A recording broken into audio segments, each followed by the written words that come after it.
Murcia. Es un placer para nosotros en el proyecto Anthropolity Lead Future contar con Gabriela Wiener, que ha venido al Festival de Molière, que es un festival de literatura feminista que celebra su segunda edición aquí en Murcia, y es un honor, un placer tenerte con nosotros. Gabriela Wiener es escritora, es periodista, estudió lingüística y literatura en la Pontificia Universidad Católica del Perú, realizó una maestría en comunicación cultural en la Universidad de Barcelona, es cronista, poeta, narradora de ficción.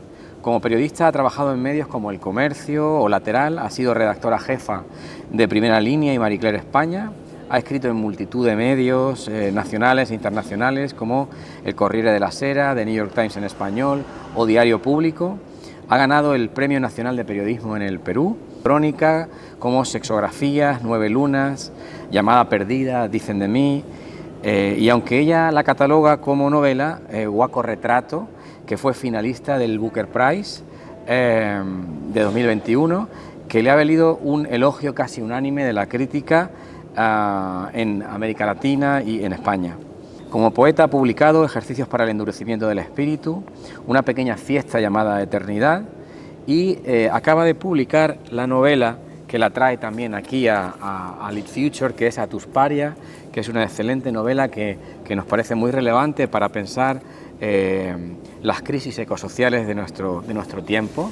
Actualmente vive en Madrid y además dirige o lleva adelante con un colectivo de artistas y escritoras migrantes la iniciativa Sudacasa en Castilla-La Mancha, creo que es etcétera. Bueno, preguntamos a Gabriela lo que preguntamos a muchos otros escritores que pasan aquí por este repositorio. ¿Crees que en ese sentido ha habido un giro antropocénico y ecofeminista en la literatura española y o de América Latina? Sí, bueno, vengo detectándolo sobre todo en voces contemporáneas que cada vez más, ¿no? Viniendo de los sures y creo que contagiando también aquí al otro lado del charco, ¿no? Una visión que en realidad ya late desde hace mucho en nuestros territorios, ¿no? Que finalmente son formas de vida mucho más comunales, ¿no? De convivencia con las otras vidas. Creo que desde hace un tiempo, no sé si a través de la filosofía primero o de las humanidades en general, ¿no? Han venido ocupando bastante más espacio todas estas voces, ¿no? que de pronto van a quitar al ser humano del centro por fin, y de alguna manera la literatura también se ve impregnada de esto. Creo que también es algo que se retroalimenta. Quiero decir, en la cultura andina, por ejemplo, en el Perú, que es una literatura que se hizo pues, durante todo el siglo XX, por ejemplo, con autores bastante reconocidos, pero que obviamente yendo más atrás, ¿no? La literatura indigenista y desde luego las propias literaturas orales recuperadas por autores como José María Arguedas, ¿no? En los manuscritos de Guarochirí, ya teníamos una visión mucho más coral de lo vivo. Y que es finalmente lo penoso es que durante muchos años este tipo de literaturas se quedaron sepultadas, ¿no? En particular podría hablar del caso de mi país, ¿no? Donde una literatura más de los grandes temas humanos, ¿no? Y un tipo de literatura totalizante y totalitaria también, ¿no? Intentaba pues, contar esas otras vidas,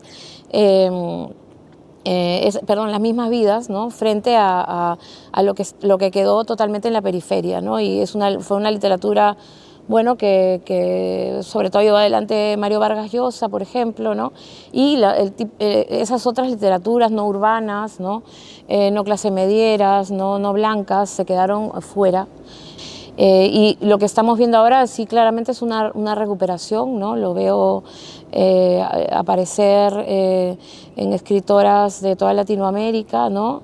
Donde he podido, por ejemplo, ver, ¿no? Cómo en los temas de la conflictividad social, por ejemplo, después de las guerras, en periodos de posguerra, ¿no? Como vive en países como Colombia o Perú, ¿no? En torno al tema de las comisiones de la verdad, por ejemplo, como por ejemplo se ha tratado de recuperar la historia de qué pasó con los animales, por ejemplo, ¿no? En la guerra, ¿no? Y vienen apareciendo testimonios de ese tipo y literatura en torno a estas historias, ¿no?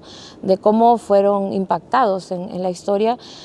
Y también cómo se ha ido esto reencarnando, ¿no? Y de pronto tomando voz, ¿no?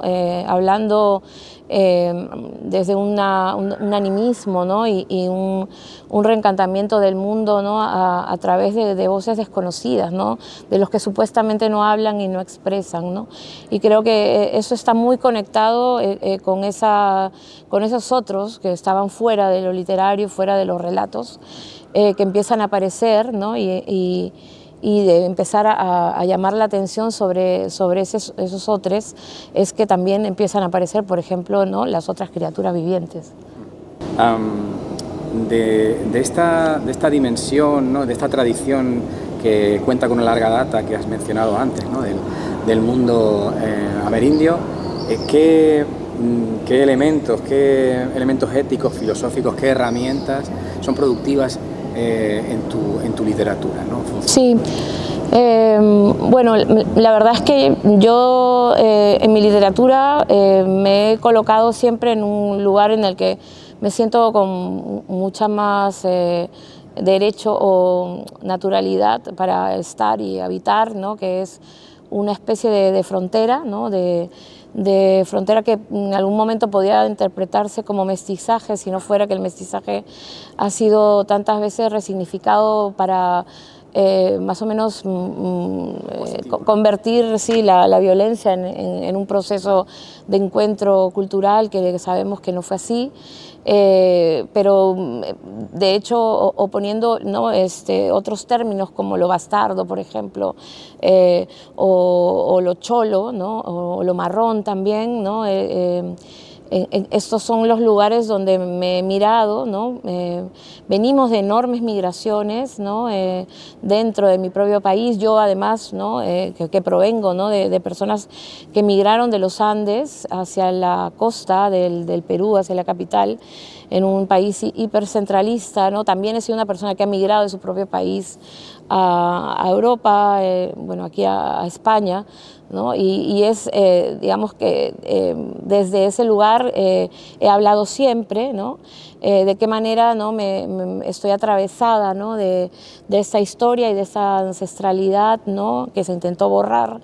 Y que, digamos, ese intento de borramiento es conflicto abierto dentro de mí, ¿no? Se encarna, ¿no? en personas sujetas como yo y como miles de personas, y como al mismo tiempo, ¿no? También el colonizador, ¿no?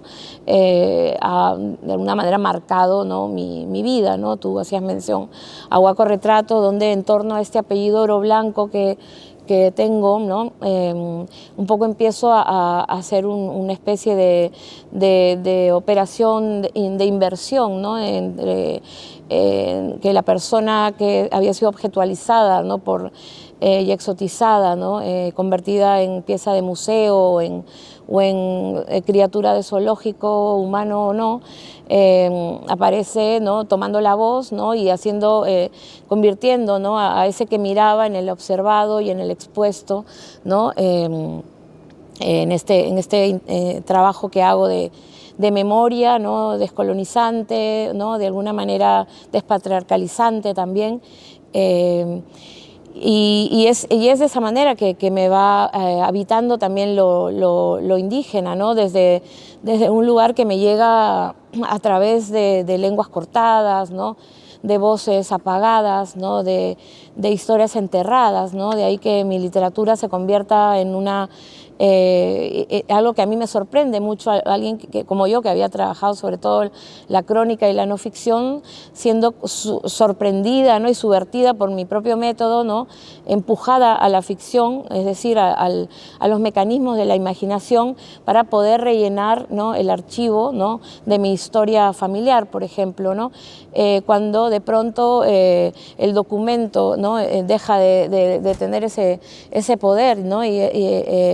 Y empiezan a aparecer todas estas posibilidades de inventarnos una historia porque no nos queda otra salida, ¿no? Porque si no, ni rebuscando, ¿no? lo encontramos, ¿no? Eso es un poco la manera en que Huaco Retrato se vuelve, ¿no? Una reivindicación de ese otro lado, ¿no? De esa otra dimensión, ¿no? Que como te digo, yo no ocupo ni habito, ¿no? 100% en la plenitud, ¿no? Sino que vivo, ¿no? en ese entrecruce, ¿no? En ese lugar liminal, ¿no? Y que desde ahí escribo y desde ahí relato, ¿no? Precisamente para llenar esos vacíos, ¿no? de información, ¿no? De una manera simbólica, y creo que la literatura es como es una herramienta extraordinaria para recuperar memoria. Una novela robada, ¿no? en Atusparia. Es una novela que se titula como el nombre de un líder indígena que fue asesinado, ¿no? Que fue ajusticiado en el 1885 tras una... También se llama como un colegio de inspiración rusa, ¿verdad? De inspiración soviética, realmente existente, que además creo que en alguna entrevista lo has mencionado, al que tú fuiste, aunque la novela es ficción, sí, ¿no? Sí. Un libro coral porque hay varios personajes bastante importantes, pero sobre todo hay uno que es una chica que se llama como el colegio, como el líder indígena, adopta ese nombre, digamos, Atusparia, pero recorre los años 80, los años 90 e inclusive proyectas al futuro y proyectas al pasado, porque hay toda una serie de ecos, de luchas, ¿no? Previas que se van sumando y el tiempo es como hojaldrado, heterocrónico, múltiple, heterogéneo, ¿no? En alguna entrevista, y esta es la pregunta, has dicho que esta sería tu gran novela rusa. No sé si con ironía o no. Sí, totalmente. Bueno, ¿crees que es más una novela rusa o es tu gran novela peruana, ¿no? ¿Qué gana en la partida de ajedrez, en tu opinión? Sí, obviamente que es un chiste lo de lo ruso, ¿no? Lo decía un poco porque en efecto creo que es como el primer libro donde me atrevo un poco a ir un poco más a fondo con la ficción, algo que en Huaco Retrato, como te contaba, ¿no? Surgió como una justificación ideológica casi, que me sorprendió, pero ya en este libro, en Atusparia, me planteo directamente empezar a construir una historia, ¿no? A partir de personajes, ¿no? Y prescindiendo de una voz tan protagónica como tenía antes desde la autoficción que había practicado tanto tiempo. Así que Atusparia un poco tiene cosas de mí, pero se va por otros derroteros, ¿no? A nivel de ambición, ¿no? A nivel de tratar con la cuestión social y política, ¿no? El hecho de querer narrar mi país, desde luego, a través, ¿no? de un personaje o a través de un grupo humano.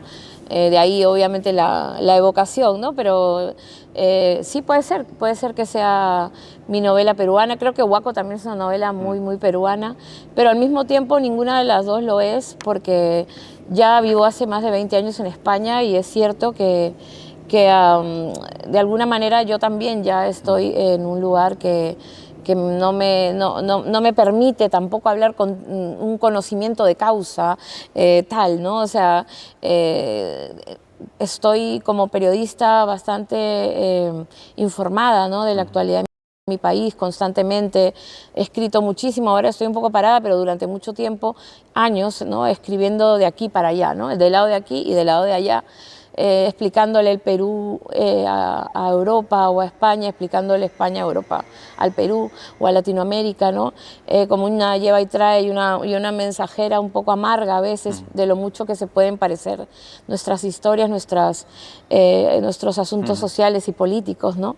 Así que creo que en Atusparia también es cierto que van un poco nombrándola como un libro que les sirve para conocer el Perú, pero yo todo el rato como retruco con la posibilidad de que sea un libro para conocerse a ustedes mismos también.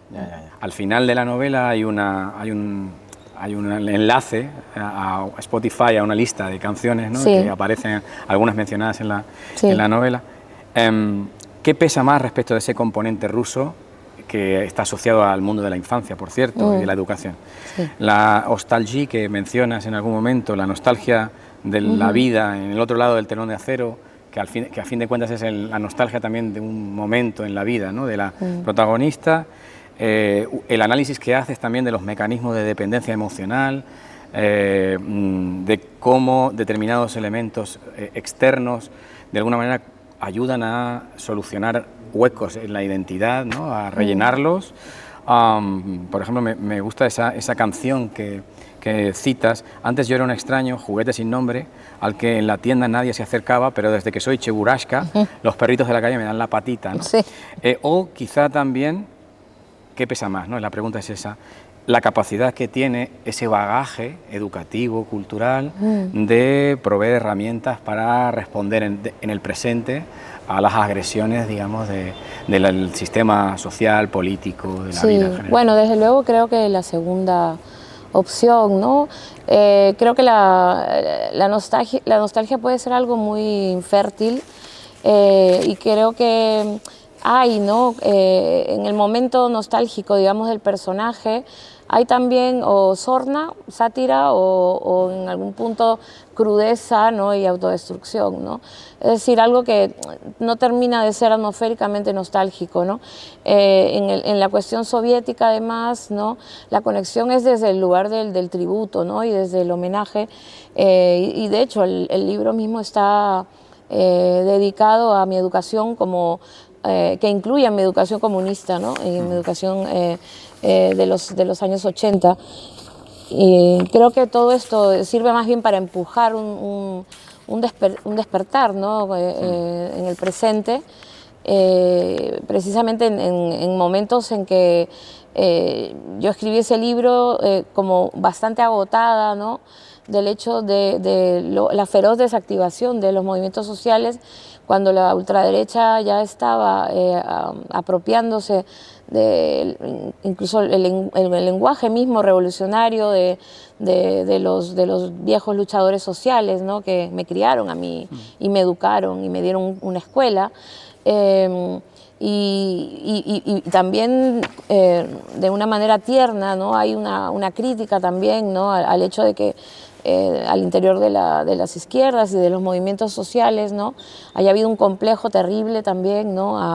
a llamar las cosas por su nombre, como las llamaban en su momento. Me refiero a decir justicia social y a reclamarla, ¿no? Y a llamar solidaridad a la solidaridad. Y creo que hemos conectado muy bien, porque yo tenía todo esto que se me removía dentro, ¿no? Y ahora mismo siento que hay, ahora que se ha publicado, de pronto encuentro muchas correspondencias con el mundo, ¿no? Todo lo que está pasando en Gaza y con Palestina, por ejemplo, ¿no? Que haya una cuestión frontal, ¿no? Acerca de la solidaridad actualmente, ¿no? Es algo que está en mi novela. Y que de pronto haya, ¿no? Como una reacción, ¿no? Que apoya movimientos de transformación y no quedarnos dormidos, ¿no? Porque precisamente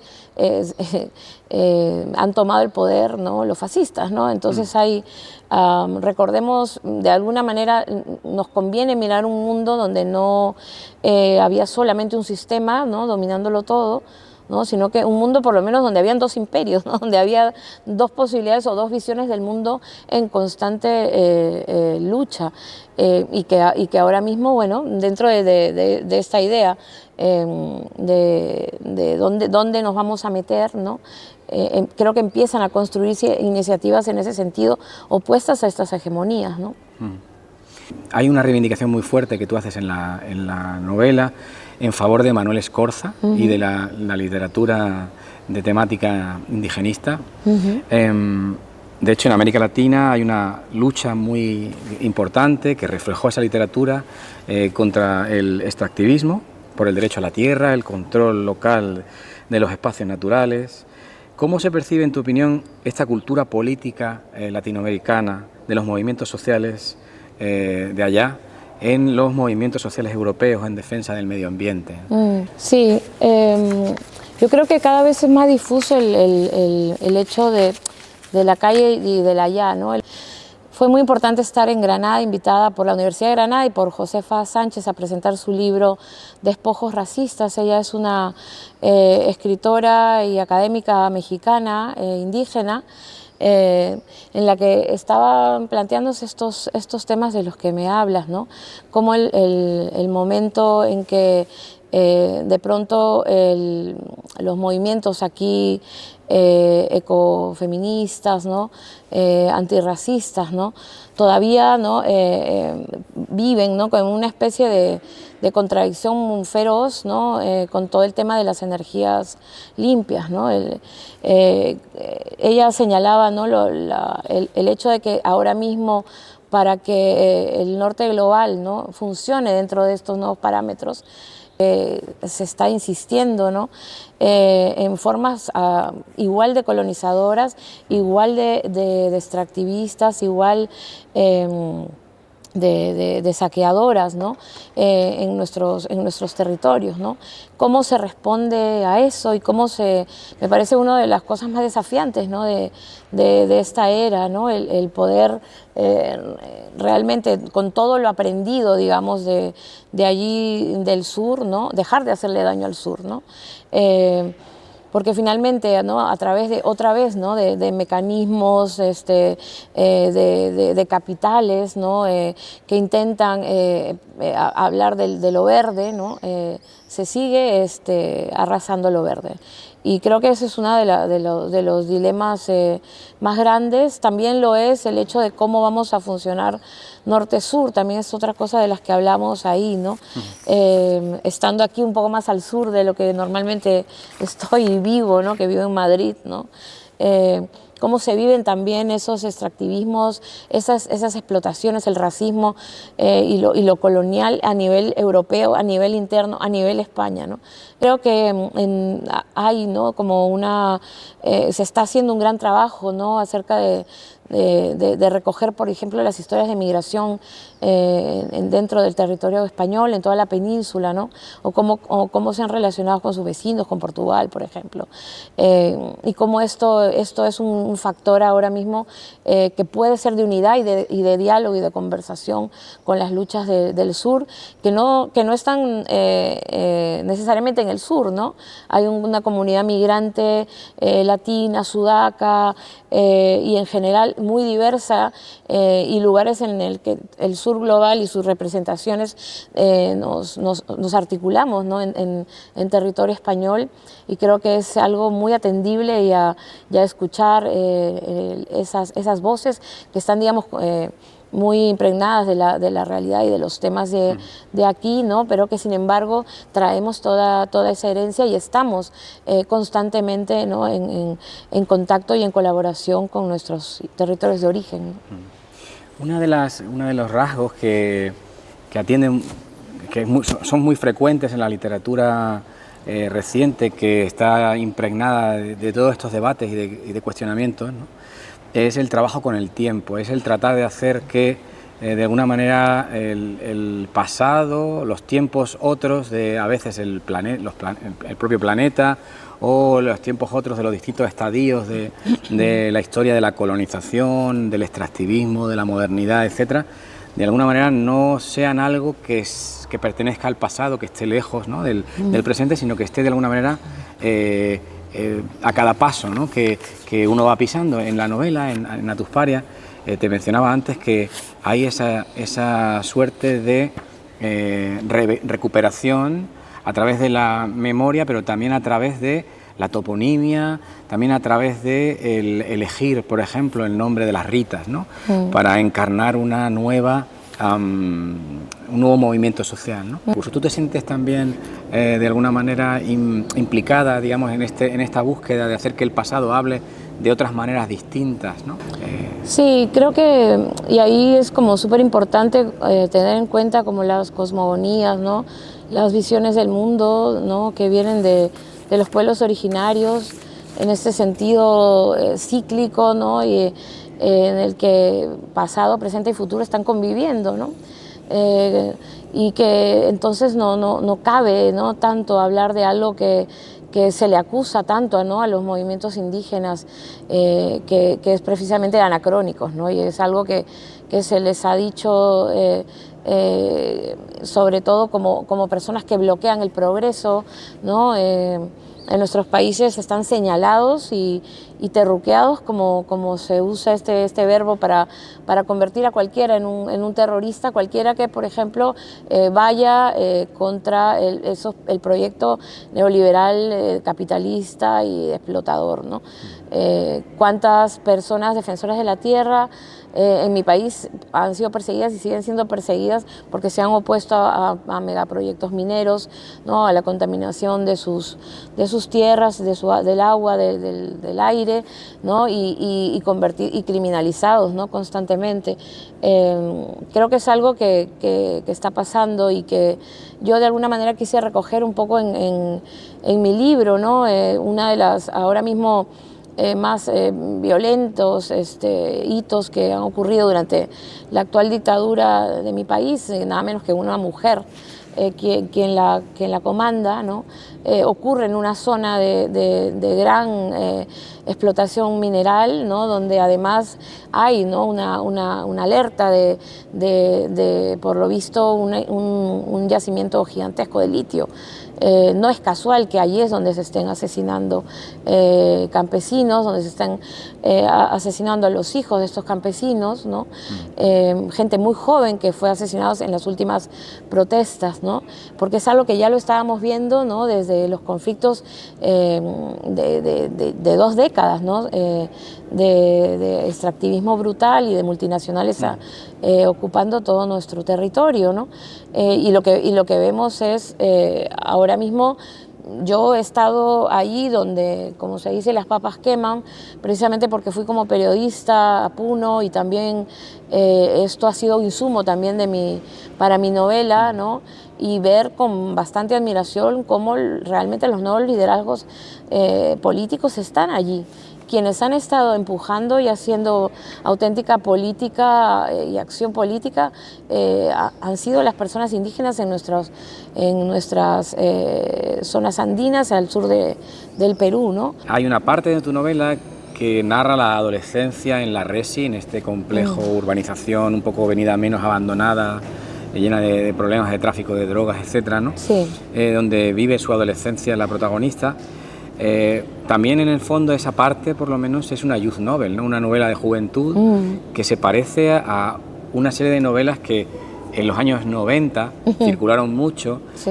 Aquí en España leímos mucho a Macondo, ¿no? Sí. Que Alberto Fuguet, de Mundo para Soldán, Gabriel Peveroni, una serie de autores, ¿no? Oscar Malca, en fin, una serie de autores que trabajaron hombres, varones. Sí. Esa parte de la novela me pareció interesante, no la desconectas de esa guerra silenciosa, ¿no?, que en algún momento, refiriéndote a Escorza, señalas que es, digamos, el contenido, ¿no?, de la trama cultural, política, social del Perú. De alguna manera es una parte también como necesaria, ¿no?, también de la novela. No sé tú qué opinas. Sí, es verdad. De ahí que también esto de la novela rusa también era un poco probar distintos registros, ¿no? Digamos, novelas que, como dices, ¿no?, también tendencias literarias que que más o menos vi pasar, ¿no? O me influyeron o estuvieron sobre mí, que no fue algo que yo al final puse en práctica, ¿no? Pero que ahora en esta especie de crisol de registros que es Atusparia aparece este realismo sucio, ¿no? Malditesco, ¿no? Y fue un placer hacerlo, debo decirlo. Me divirtió hacerlo muchísimo porque desde luego yo siempre fui una escritora maldita en realidad, pero bastante frustrada, ¿no? Porque es verdad, en ese tiempo, ¿no? La omnipresencia masculina, ¿no? Era muy difícil, ¿no? Aparecer escribiendo algo así, ¿no? Entonces quise hacerlo un poco por revancha, ¿no?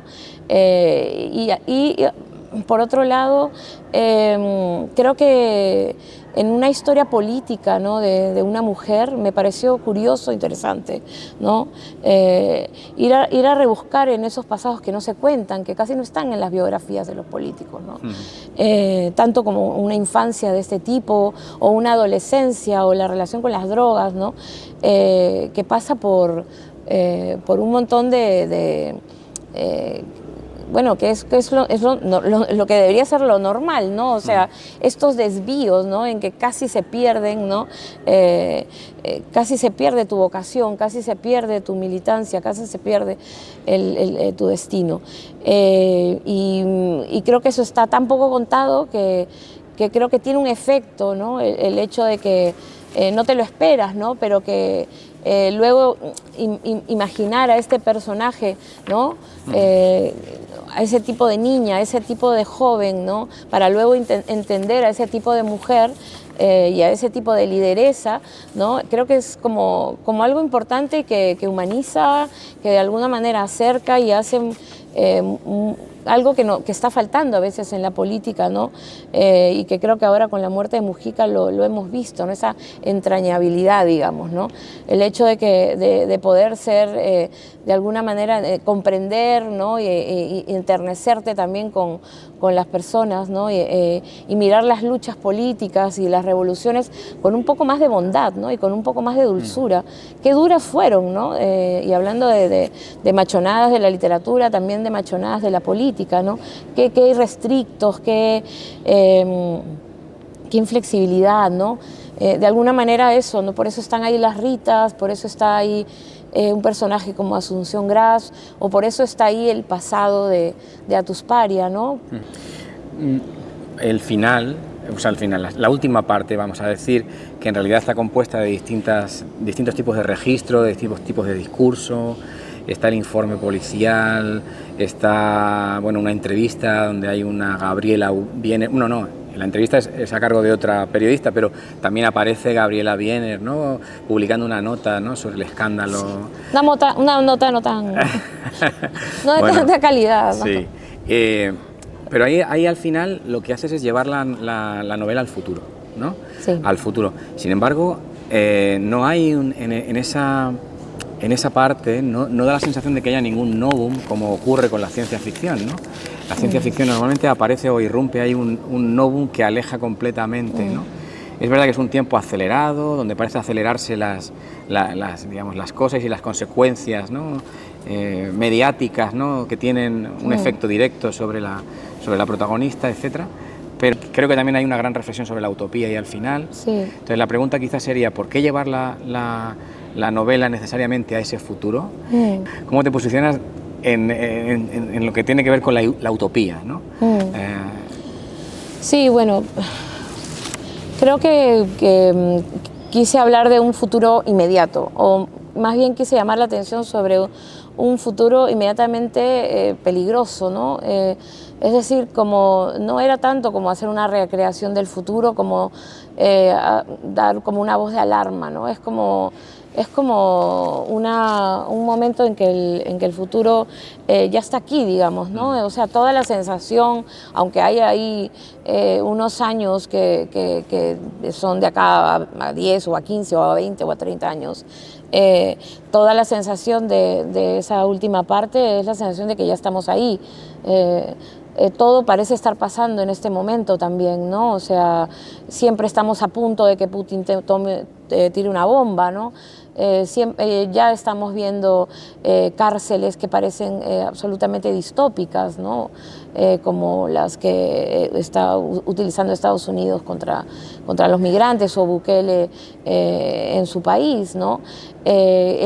¿Cuánto falta para que eso ocurra con mujeres y con precisamente presas políticas, ¿no? También parece algo como que podría estar a la vuelta de la esquina, ¿no? Y sin embargo también es un recordatorio, ¿no? De hacia dónde nos estamos yendo, ¿no? O sea, yendo a la mierda, digamos, ¿no? Y de alguna manera, ¿no? Todas esas estrategias también, como la del lawfare, ¿no? Son cosas con las que ahora mismo coexistimos y que no sé, quizá en la novela parece una cosa alucinante que alguien se vaya a la cárcel por las razones que se va a la cárcel a Tuxparia, y piensas en un minuto que eso, una vez más, eso ya está aquí, ¿no? Un futuro que está aquí nomás, digamos, ¿no? Como dicen en los Andes, en el Perú, aquícito nomás, ¿no? Y de alguna manera, ¿no? También me creo o quería plantear que el asunto de la utopía tampoco era algo tan lejano como el futuro, ¿no? Que es también algo que ya lo hemos vivido, ¿no? Por ejemplo, en los estallidos en Latinoamérica, ¿no? En movimientos que funcionaron de alguna manera en nuestros países, ¿no? Que el tema es cómo hicieron para hacerlos retroceder, ¿no? Cómo los cancelaron, ¿no? Cuando empezaban a convertirse en transformación, ¿no? Y en ese sentido, y volviendo a lo que me comentabas de Scorza, ¿no? Desde luego creo en esa literatura de acción, ¿no? En una literatura que se sueña, ¿no? Capaz de tirar, digamos, por lo menos una especie de aliento, ¿no? entre la gente, ¿no? Y que de pronto encontrarme con ese tipo de feedback sobre Atusparia, ¿no? Como simplemente entusiasmo por la revolución, ¿no? Y una vez más llamando revolución a lo que es la revolución, ya no ni siquiera la revolución permanente, sino la revolución definitiva como horizonte, ¿no? Lo creo, ¿no? Totalmente, en el sentido de Scorza cuando habla de que si la literatura puede abrir puertas, puede abrir calabozos, ¿no? Entonces, no sé, estoy más por esta deselitización de la literatura, pensando en cómo sanearla realmente, porque en muchos sentidos creo que hay un alejamiento también de ciertas historias y de las escrituras y de las literaturas, por eso, porque se empezó a contar una sola vida, un solo hombre, un solo estilo de vivir, un solo estilo de mirar las cosas, ¿no? Y de pronto que eso, ¿no? Que esa deselitización haga, ¿no? que haya otras vidas contándose, también ha traído nuevas lectoras, muchísimas, y, por ejemplo, las que están en este festival feminista, ¿no? de Molière. Muy bien. Algo que ocurre también o que aparece en tu novela, ¿no? En tu novela vemos campesinos expulsados de sus tierras contaminadas por la minería, catástrofes naturales. Ahora en la academia se utiliza mucho el término de refugiados climáticos al calor de la emergencia climática en Occidente o en Europa o en el norte, pero en América Latina esa es una realidad que viene de lejos. ¿Cómo influye el cambio climático? Sería la pregunta en las movilidades relacionadas con la naturaleza y la lucha por los recursos naturales, ¿no? Que tú lees en el Perú. Bueno, yo en Atusparia tengo este relato que aparece en el libro, ¿no? que se llama El problema de la alpaca, sí. ¿No?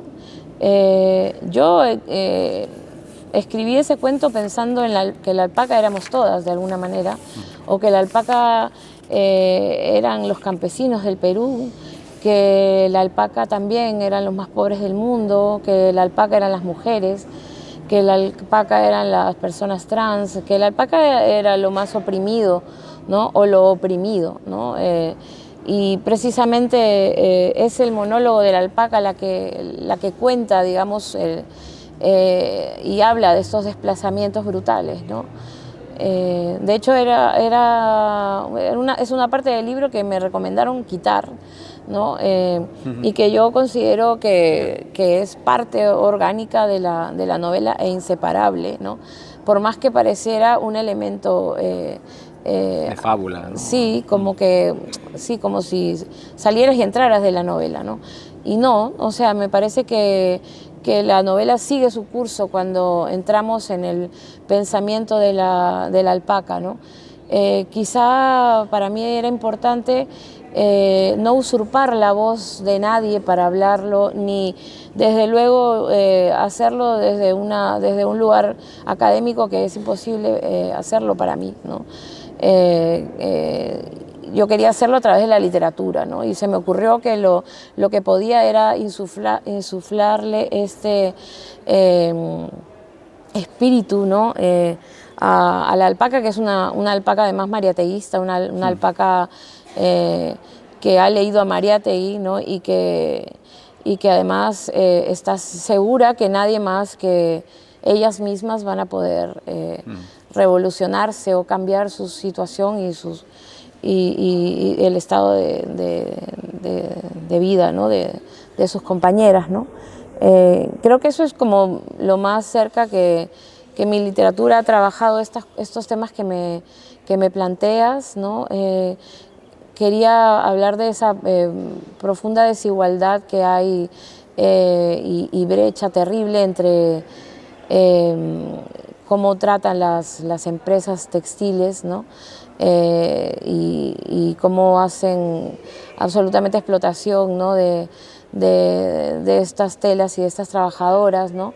Y mientras ellas, ¿no? Están en la pauperización total, ¿no? Y especialmente cómo resisten, ¿no? Al cambio climático en ese momento en que además sus territorios están siendo más amenazados que nunca, ¿no? Porque es precisamente esa zona donde las alpacas en el Perú viven, ¿no? Que son las zonas más altas, ¿no? Tienen todo un ecosistema en torno al agua que beben y de lo que se alimentan. Es esa zona precisamente donde está al lado la explotación de litio, ¿no? O sea, eso quiere decir que serían desplazadas, ¿no? De una manera brutal, y con ellas, por supuesto, también a las comunidades originarias que llevan trabajando en la cuestión agropecuaria toda su vida, ¿no? Entonces esto, no sé, me pareció que desde la literatura creo que podemos hacer este tipo de relatos, que son relatos de denuncia finalmente. Muchos críticos, ecólogos, teóricos contemporáneos, no sé, Timothy Morton, Jason Moore, por ejemplo, Donna Haraway, la misma Donna Haraway, sí, han reivindicado el papel de la literatura, del arte, capaces de denunciar las crisis ecosociales y también de hacer imaginar otros futuros. ¿Y qué papel crees que en un tiempo como el nuestro? Es una pregunta final como para salir, ¿no? de la entrevista. ¿Qué papel crees que en un tiempo como el nuestro puede jugar la literatura para todo esto que estamos hablando? Bueno, yo creo que hay mucha potencia en la literatura, pero también es importante que se abra el campo de lo que entendemos como literario, ¿no? Creo que, digamos, aferrarnos, digamos, a lo meramente textual como que no tiene demasiado caso, ¿no? Dado que que las nuevas generaciones se alejan muchísimo de ello, ¿no? Tenemos que pensar que la literatura está en cada cuento, en cada historia, en cada forma de contarlo, y lo veo. O sea, a mí me entusiasma mucho la capacidad brutal que tenemos de relacionarnos con la escritura, ¿no? O sea, yo veo a muchísima gente joven apuntándose a talleres de escritura. O sea, la gente se realiza muchísimo escribiendo y contando historias. Se cuentan a sí mismos constantemente también. Creo que en redes sociales también está presente este compartirse desde lo literario, ¿no? Y bueno, Hay un montón de literatura fascista y poco se dice, pero la hay. Hay un montón de literatura conservadora, la literatura del statu quo, la literatura de los que no quieren que cambien nada. Creo mucho en la literatura del entretenimiento, de la diversión, del humor, de la risa, pero también creo en la literatura de las ideas, de las visiones y también, por supuesto, de los nuevos imaginarios, ¿no? Y creo que, bueno, ahí está un poco, ¿no?, la responsabilidad de intentar de que estas historias lleguen más lejos, ¿no? Y de alguna manera, bueno, nosotras trabajamos espacios... en espacios que trabajan el antifascismo, el antirracismo, los otros feminismos, precisamente porque creemos que esta va a ser la manera de cuidarnos, de seguir hablando de derechos humanos, cuando antes parecía algo bastante obvio, ¿no?, y de sentido común, parece estar cada vez más lejos, ¿no?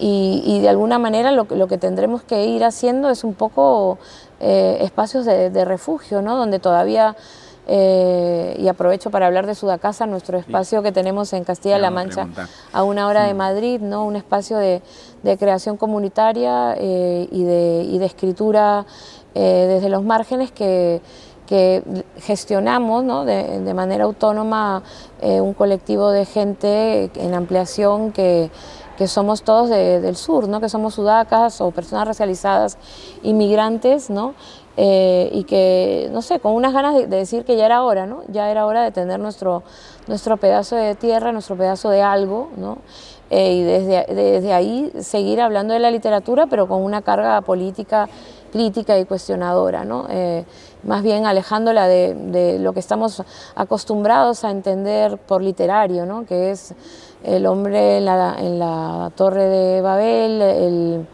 la carrera literaria hiperindividualista, ¿no?, el superventas y poco más, ¿no?, de figuras tan absolutamente capitalistas también, ¿no?, y de uso para el mercado, ¿no? Sí, tenemos que vivir en este mundo, pero bueno, intentando dejar una muesca en el árbol tal vez, crítica y transformadora. Muchísimas gracias, Gabriela. A ti. Amanecemos con el pelaje escarchado, otro día sin que traigan el cobertizo. Llegados a este punto ya temo si llegaremos a la próxima temporada otoño-invierno. Parecemos muñecos de nieve, no animales de verdad. Las mamitas pastoras también tejen sus gorros y medias de lana gruesa y fea que ningún turista usaría mientras nos lleva a comer el ichu seco de la punta. La verdad, hace días que comemos pasto congelado. Andamos todas mal de los pulmones por eso. La neumonía no es rara por aquí, ni la animal ni la humana. Y si enfermamos o morimos, metemos a nuestros humanos en un problema. En esta casa somos una manada de apenas 20. Con el frío y a 4000 metros sobre el nivel del mar, nuestras bebés mueren antes del parto y a veces los bebés y niños de las mamitas también. No quiero filosofar acerca de nuestra solidaridad mamífera en la pérdida. Mejor me concentro en encontrar un buen manojo de hierba verde y tragármelo. Estamos cada vez peor sin lluvias. Las heladas no se derriten, la sequía no se moja. Dame una inyección, papá Estado, para salvar a mis animalitos, le oí decir a la mamita el otro día, cuando vino un señor de traje gris a tomar notas. Enséñame a curarla si no vas a venir tú. Pero por lo visto no le hicieron caso, porque tampoco han llegado las medicinas. Lo que sí, de vez en cuando llegan noticias de nuestro éxito por el mundo entero. Un montón de marcas de lujo encantadas de hacer sus abrigos y chompas con nuestra lana arrancada al frío y a la sequía. Tengo sed, pero ni una gota de la lluvia de millones nos va a caer esta vez. Muchísimas